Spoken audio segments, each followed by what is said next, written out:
Thank you, Mr. Chairman, and thank you for championing this bipartisan legislation that is so vital to protecting the due process and privacy rights of all Americans. I'm thankful it was brought to today's markup because I don't think we should wait one more day to ensure these protections in light of reports we have seen in the last year. Under current law, prosecutors are allowed to subpoena a person's email and phone records, even if that person isn't suspected of any wrongdoing. Prosecutors can go straight to the person's service providers to obtain these records.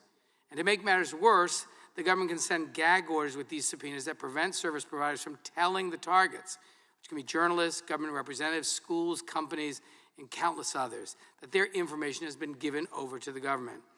Everything is done in total secrecy, and the service providers can't do anything about it.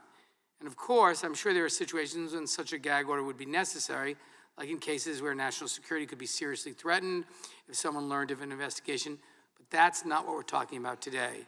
Reports have showed that these gag orders are not only saved for the most serious of situations, but instead have been used routinely and are frequently rubber-stamped by courts with shockingly inadequate process and without necessary guardrails.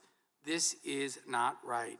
The NDO Fairness Act will help us to reverse course and safeguard the privacy of American citizens.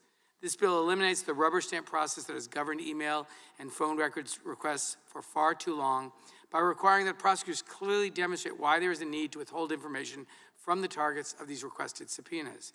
It also requires a written determination from a court that the gag order is necessary to prevent an adverse consequence, like a threat to national security, and also establishes time limitations for such gag orders and subsequent notification requirements once the orders expire.